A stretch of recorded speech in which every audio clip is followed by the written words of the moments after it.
Hi, welcome again to Off the Page. I'm Leslie Choice, and my guest today is Tim Wynn-Jones. He's the author of 3 novels for adults and 19 books for kids. He lives outside of Perth, Ontario, and he's here in the studio today. Hi, Tim. Hi, Leslie. Good to see you again. Good to have you. Seems that in recent years you've put more effort into your kids' books than into adult novel literature like you were writing before. Why is that?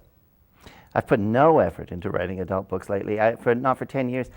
I don't know. I think it's that whole thing of I was so much older then, I'm younger then than now. I don't feel like I have anything to say to adults. I read adult literature because I'm an adult, but I just feel like I'm still working through some basic stuff that I should have worked through when I was a teenager. Yeah, I'm regressing. But you must feel like you've got something pretty important to say to kids. I want to say, and what's interesting to me, the other thing that more serious note is that it seems in children's literature, story still matters. I mean, Yes. the adult literature, postmodern literature that I read as an adult, story is secondary to a lot of other concerns and a lot of sort of forms of communicating. And I still I'm a storyteller, and that's what I want to do. And this is a mode I can work in. This is the right place for you. Yeah. You said somewhere there's no such thing as an ordinary kid. What did you mean by that? Well, I just think kids are all in their own way kind of extraordinary, and I don't like a lot of my kids are the kids in my fiction are considered, they have strange names and their interests are very weird and offbeat, and they're always called offbeat, and I partially that's as a reaction to the so-called average kid, you know, the kid who does all of these certain things, you know, watches this show on TV, wears this kind of shirt and stuff. And I just get very tired of that because I think even in those kids who wear those shirts and watch those shows, there's always some freak who wants to break out. Every kid has some eccentric quality. And you're obviously more interested in those type of qualities and those type of characters. And the so-called average kids who read my books will say, I really like Fletcher. I'd love to try doing something weird like that one day. You know, and it's sure. So you're almost like saying to teachers and parents, stop worrying about what's normal. Well, I just don't know what normal is, and when I meet a kid, I never did, I suppose. No, I know that about you. Yeah. And I think when I meet a kid who seems normal, I get a shiver of fear. I think, oh my God, they're going to end up running a bank or something, and they're frightening. Those kids are frightening. I'm exaggerating here. Do you get to become the characters that you write about? Maybe not every one, but the protagonist and a few of the others. Oh yeah, and it's really but the interesting thing is right now I'm finishing a novel for kids, and there's 2 lead characters. There's a boy named Jim Hawkins, and there's a girl named Ruth Rose, and I'm kind of like, they together are sort of like me, but Ruth Rose is much more adventurous than I am, and Jim's smarter than I am, but I'm part of both of them, and I feel that way about a lot of my characters. I'm kind of, if you put all the characters in the whole story, bad and good characters, like especially the evil characters, they're bits and pieces of me mixed together with bits and pieces of other people that I find interesting. And that's the license that the writer has. You get to cut up the pie of who you are and take the little slice and develop it as fully as you can. Exactly. Wow. Do you feel that's a kind of a privilege? Do you feel like you're lucky to be able to do that? Oh, when I'm writing, when I'm actually in the throes of writing, I just think I am the luckiest person in the world. This is the greatest life of all. And of course, as you know, there's long periods of time when you're editing or doing all that other stuff. And then I think this is more like work, and I just want to get back into the middle of a book again. And there's also that first few chapters where it could still all die on you, and it might not live, you know, and that's hard. And then suddenly you're in the 10th chapter of something, and it's going to keep going one way or another, and then I'm in heaven. Great feeling. You know, I think there's this unspoken jealousy out there in the public of writers who write for kids in particular. It's the jealousy that you don't have to grow up. Well, I guess that's part of it, and I fight that a bit. I do want people to know that I'm actually an articulate 50-year-old man who reads quite intelligent stuff and no, don't tell anybody that. Don't ruin it. And can hold forth in an intellectual discussion. But I think you're right. I think that in a sense, it's like being 11 is a hell of a lot more pleasant than being 50. in Oh, some that's ways. a scary thought. Well, because it's such I dangerous guess, territory. well, it 11, is, but 12, 13. yeah, and here's the thing for me. I think it's looking at my own children. There's a kind of golden moment. They're not kids anymore. They're smart. They can look after themselves pretty well. They're pretty independent in their own way, and they haven't quite entered the hormone hotel. And so they're fully developed, smart, interested people before they get sort of, slam dunked by chemistry. And it's a golden moment. You can focus on that. You can go there. You can stay there for a while. I'd like to stay and there for a time while. You doesn't have can't to live move on. there, and they No. can't live there. So That's sure right. enough, the voice breaks, and there they are, Yeah. in front of the pit. Introduce me to one of your favorite characters. Fletcher from the story Tashkent, which is in Some of the Kinder Planets, one day for no particular reason attaches the names of exotic places all over his torso. No, wait, say that again. What's he doing? Okay, he just one day. I think the opening sentence goes, "One day for no particular reason, Fletcher pasted the names of exotic places all over his chest and torso." You've And never done this yourself. I haven't, and I don't know where the idea came from, except that sometimes my own kids would be walking around and maybe they'd eat a banana and they'd stick the Chiquita thing on their forehead for an hour and then it would fall off. It wasn't a big deal. I don't know what made me think of it. But then having thought of that line, I wanted to follow Fletcher and see what he would do next. And the more I spent time with Fletcher, I realized he was one of my favorite characters ever.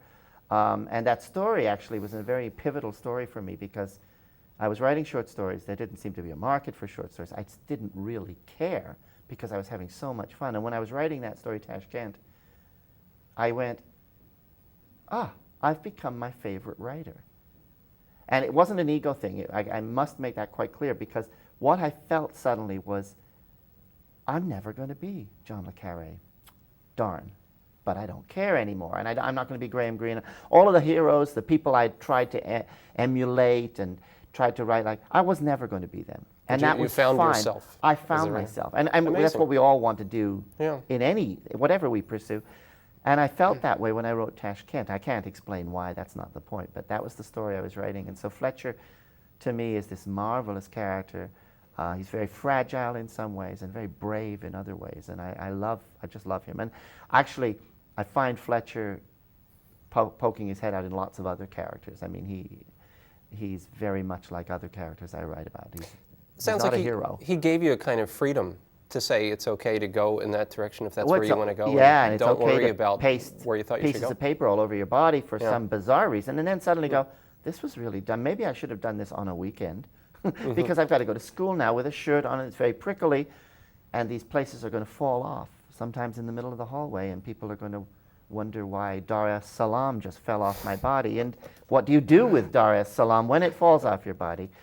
And so it brings up lots of questions. I guess it does, yeah. You're talking about short stories here. There was the Book of Changes and Some of the Kinder Planets. I think those were two of them. And Lord of the Fries. Lord of the Fries is Did a I new get them? one, yeah. But that's fairly uncommon territory for publishing these days, It for sure YA is. books, for young adult Yeah. novels, that kind of thing. Well, it's across the board, actually. And the interesting thing is that I dug up my junior high short story book that we studied in school, and the preface, the editor says, the short story is the most popular form of fiction, in the world. And I thought, well, things have changed since the 50s and 60s or whatever it was, 60s.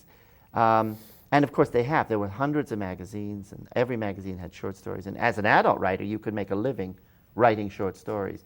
And that's all changed now. Magazines have very little fiction, either adult or children's.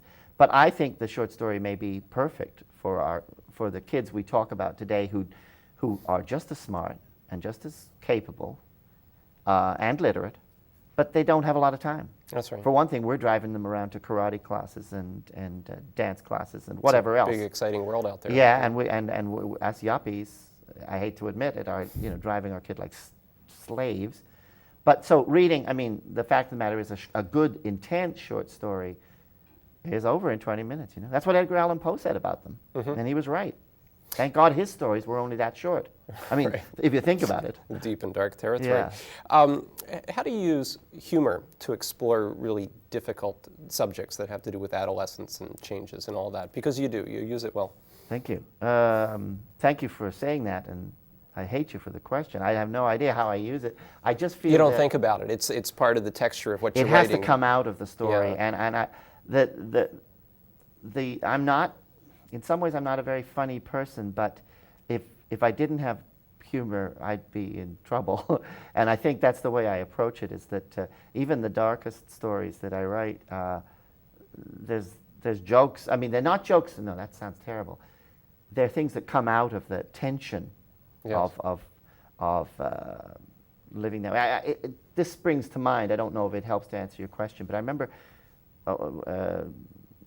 Woody Allen's film Hannah and Her Sisters, and you know, it's a real Woody Allen film with all that neuroses and Sturm und Drang. And at some point towards the end of the film, he wanders into repertory theater, and it's the Marx Brothers, and he said, you know, this is the meaning of life. This is as close to a God as I can understand. Somebody to make us laugh, you know, and it's so critical that we be able to laugh, and especially in the case of when I'm trying to deal with an issue that doesn't really have an answer. Mm-hmm. I mean, one thing I try to do is sometimes TV especially TV or a lot of written fiction, will try to bring everything down to a reasonable end, and some things just aren't. I mean, some things can't end reasonably. All you can do is have hope, and hope somehow is connected to, in my mind, with humor and being able to contextualize the thing in some other way. Is that one of the things that you learned from another Canadian YA writer, Brian Doyle? You mentioned him at the beginning of Book of Changes there. He's as a very kind of a important mentor. writer. He does a bit of that. Yeah, he's brilliant. What did at he it. teach you? Well, from his writing, more than from himself, certainly Angel Square is probably in my top 10 easily of children's books ever written. It's terribly funny. My own kids had it read to them. I mean, they wanted it. They would read it themselves, but I've read it at least 8 or 10 times. And I laugh every time at the same places. But he deals with heart-wrenching matters, you know, so you have to stop reading and sort of fight back, and then, you know, and you get through it, but it's the humor you come back for again and again and again, and it's not just sugarcoating. That's not what I mean, because that's like throwing in a bit of humor so that kids won't gag on this lesson. It's never moralistic. It's got to be organic. It's got to be organic, yeah. And it's never didactic. I mean, he's never didactic, and he writes in these marvelously short, clear sentences. I find myself doing a sentence and going, oh, I just wrote a Brian Doyle. I don't change it. I'm real glad that I wrote it. We need those reference points, those other writers that yeah, it's goodies out there, along with yeah. others. We're going to take a short break right now. My guest today is Tim Wynn-Jones. We're talking about the creative process in kids' books, and we'll be right back at it in a minute, right after this.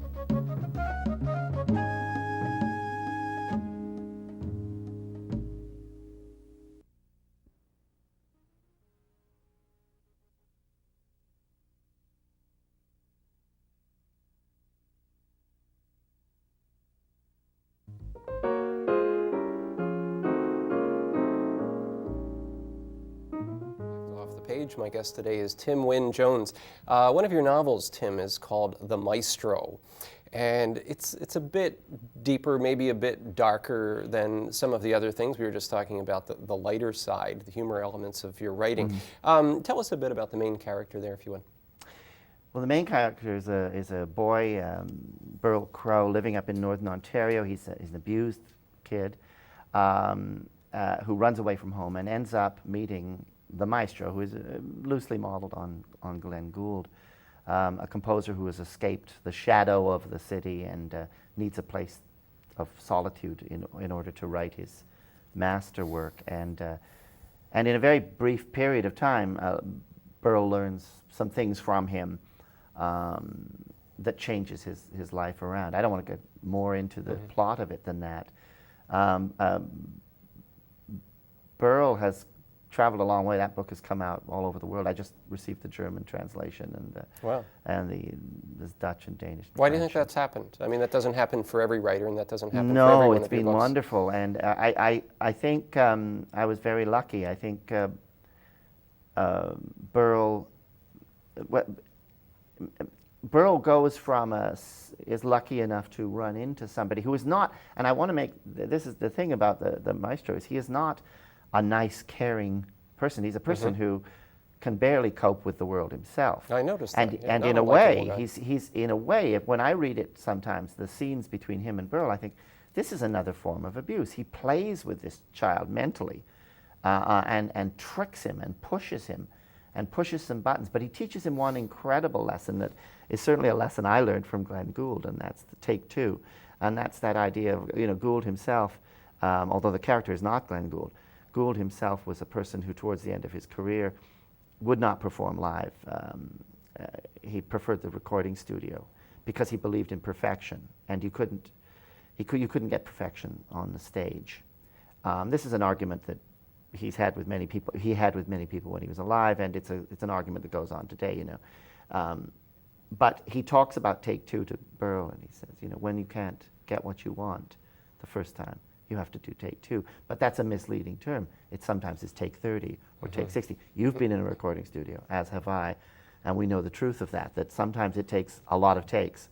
And ultimately, you're always just trying to get it as best as you possibly can do under whatever circumstances. And that lesson is a very important lesson. And I suppose, for me, the part of the reason the book works as well as it does is that I was listening to my character talking and learning that lesson myself, because it's a lesson we all have to. They're smarter than you are sometimes, aren't they, your characters? That's the neat thing. And that's one of the great reasons to write, is that if you can get a character off the page and up and walking, they're going to say things that you really, and I've heard this before, other authors have said it, heaven knows, but it's true. It's suddenly this person is saying something, and you're going, I've never thought of that before. I couldn't have even thought of that. You wonder how it could have come. How it could have come. Yeah, and it's exciting. And then in that book, probably more than any other, I felt that. Great. What about barriers? Do you ever run into barriers in the publishing world that people are saying, we don't want to deal with that subject for kids? Things that have to do with language, sexuality, suicide. I mean, in the world of YA writing, young adult literature, these are very difficult territories for publishers to deal with, and they really don't want you to go too far for marketing purposes. Yeah, no, I understand, and it's an issue that matters to me a great deal. And for me, what the usual problem is language, because to go back to the so-called ordinary kid, I don't believe I believe language is learned by running into it. And I grew up in a family that talked a lot and read a lot. But you also said they were very polite. They were very polite. Or they trained you to be polite. Well, I'm actually very rude at the table, but polite to other people. Right. It was a big deal in our family. Actually, this is a very important point to my mind. The ability to orally communicate was very important. In fact, we weren't as children allowed to sit at the table. There were 6 children until we could be interesting. We had to watch television instead. We were sent off, the little children in the house. There's 6 of us, and I had 3 older sisters, and then there was me and my sister and younger brother. We had to go and sit and watch TV, and we'd yearn to be at the table where all the jokes were being told and the interesting narrative events were going on. And finally, you'd break the barrier and be allowed to sit at the table. And so, but the point I'm getting at here is that language and the ability to manipulate it and articulate were very important things, and you need words to do that. And I think books are a great place to get words, not to try and lay big, heavy, windy sentences down in books, but I don't ever like to be told no kid would use this word. Sometimes it's true. Sometimes I let slip and I'm talking in a very much adult voice.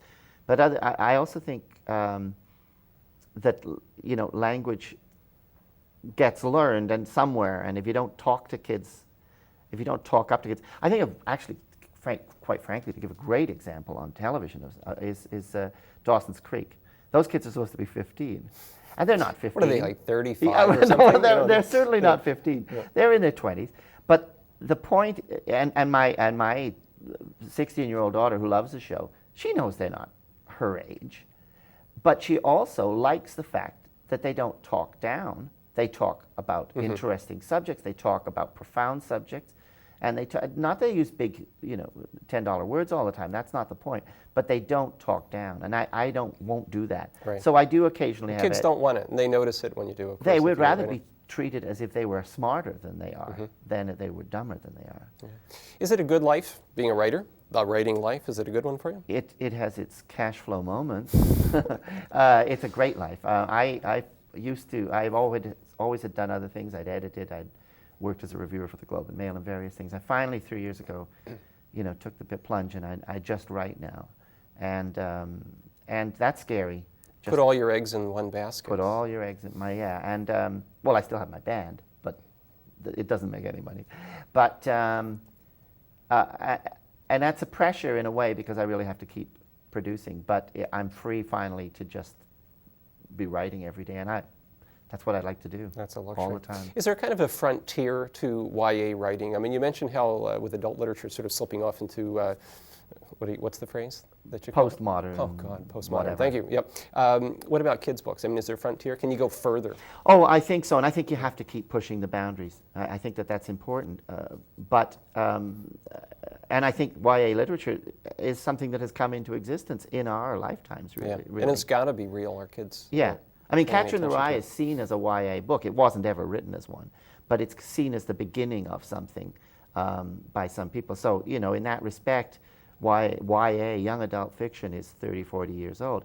Now, the teenagers I know who read a lot are, by the time they're 15 or 16, are reading adult literature. But what I find is precocious 11 and 12-year-olds are reading so-called young adult literature. Right. Yeah, and that's nice that there's books out there that challenge them and that they are quite capable of dealing with the challenge. Yeah. Okay, we're going to take a real short break, and we'll be back with Tim Wynn-Jones right after this.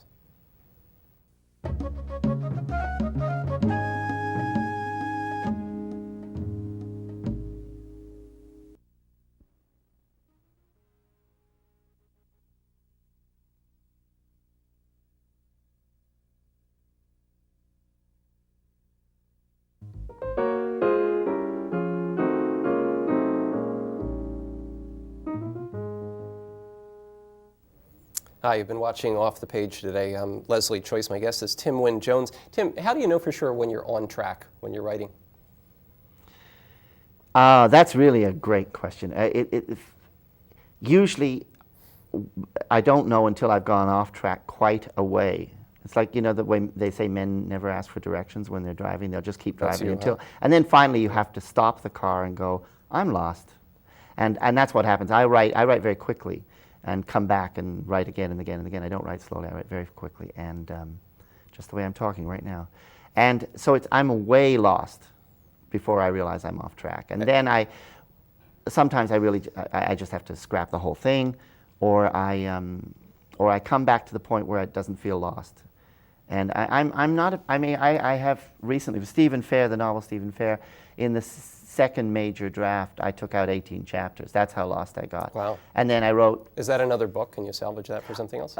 It's like a used car out in a lot. It might have a carburetor in it I can use, but it's not going to be another book. But it's got parts. But no, and when I took that out, it was hard because you've done all that work, and part of you wants to cling to that. But you take it out, and then you suddenly go, oh, I don't need to go there. I don't need to go to that place physically in the text. And I ended up writing 5 chapters that beautifully summed up what I'd been doing. And it took a long time to reach that decision. So I guess that's kind of the maturity process of a writer. And there's no quick there you are, way. 50 years old or whatever. You yeah, said it and takes 22 a while. books later, it's still hard. Sometimes you still need an editor to say. They can't tell you what's wrong. They can just say something's wrong. In my new book, my editor said, I couldn't put it down till chapter 16, and then I could put it down. So that's the warning. Right there. And sure enough, after 16, I don't know who was writing that text. Tim, thank you for coming to Halifax and being on the show. Great to be here, Leslie. Thank you. And thanks for watching Off the Page. I'll see you again next time.